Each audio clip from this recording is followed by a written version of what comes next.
Assalamualaikum warahmatullahi wabarakatuh. Kami dari kelompok 8 yang beranggotakan Nur Iqbal Wildan Abdai dan Nur Khofifatul Rahman akan mempresentasikan tentang tahap-tahap dalam pengembangan kurikulum dalam mata kuliah pengembangan kurikulum.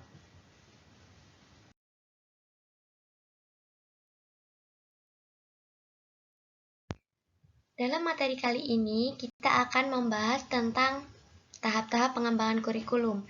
Dalam pengembangan kurikulum terdapat 4 tahap. Yang pertama, tahap perencanaan. Yang kedua, tahap pengorganisasian.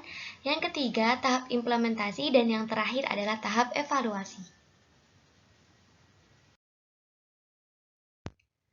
Nah, yang pertama langsung saja kita masuk ke dalam tahap perencanaan pengembangan kurikulum.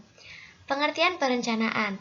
Perencanaan adalah proses rasional dan sistemik dalam menetapkan keputusan, kegiatan atau langkah-langkah yang akan dilaksanakan kemudian hari dalam rangka usaha pencapai tujuan yang efektif dan efisien.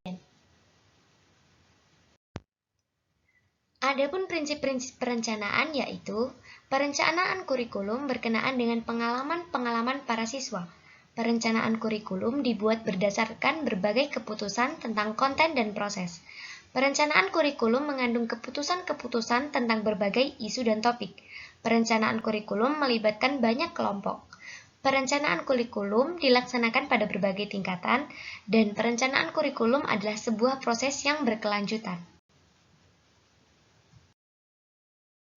Adapun tujuan dan fungsi perencanaan yaitu, perencanaan bertujuan memberi pegangan bagi para pihak yang terkait mulai dari level makro atau para pengambil kebijakan sampai mikro atau pelaksana di lapangan agar mengetahui arah yang dituju untuk mengurangi dampak perubahan, mengurangi pemborosan dan kesia-siaan, serta menetapkan acuan untuk memudahkan pengawasan. Sedangkan fungsi perencanaan adalah merumuskan tujuan, menentukan strategi menyeluruh tentang cara pelaksanaan tugas untuk mencapai tujuan yang telah ditetapkan tersebut, serta menetapkan hierarki rencana secara menyeluruh untuk mengintegrasikan dan mengkoordinasikan kegiatan yang diperlukan untuk mencapai tujuan organisasi.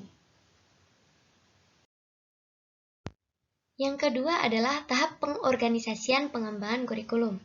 Pengertian pengorganisasian.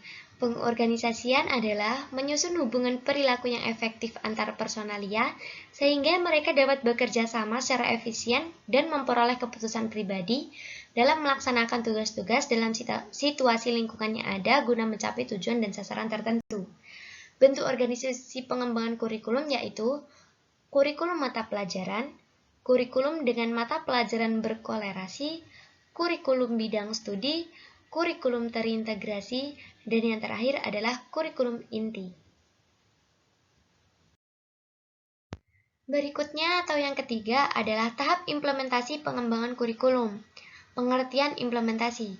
Implementasi kurikulum merupakan suatu proses penerapan ide, konsep, kebijakan atau inovasi kurikulum dalam bentuk tindakan praktis, sehingga memberikan dampak baik berupa perubahan pengetahuan, keterampilan, maupun nilai dan sikap pada seluruh kelompok orang yang diharapkan untuk berubah. Faktor yang menentukan yaitu yang pertama, ada individu guru, yang kedua, kepemimpinan sekolah dan manajemen kurikulum, yang ketiga, kapasitas dan kondisi internal lembaga, yang keempat, karakter dan tingkat kompleksitas perubahan kurikulum, dan yang terakhir adalah keragaman individu siswa. Yang terakhir ada tahap evaluasi pengembangan kurikulum. Pengertian evaluasi. Evaluasi dinyatakan sebagai suatu proses pengumpulan dan analisis data secara sistematis yang bertujuan untuk membantu pendidik memahami dan menilai suatu kurikulum serta memperbaiki metode pendidikan.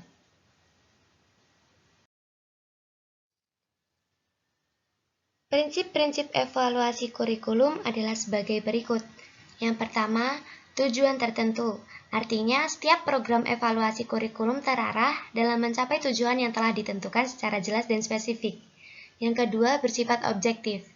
Dalam artian berpijak pada keadaan yang sebenarnya, bersumber dan data yang nyata dan akurat. Yang ketiga, bersifat komprehensif, yaitu mencakup semua dimensi atau aspek yang terdapat dalam ruang lingkup kurikulum. Yang keempat, kooperatif dan bertanggung jawab dalam perencanaan. Yang kelima yaitu efisien, khususnya dalam penggunaan waktu, biaya, tenaga, dan peralatan yang menjadi unsur penunjang.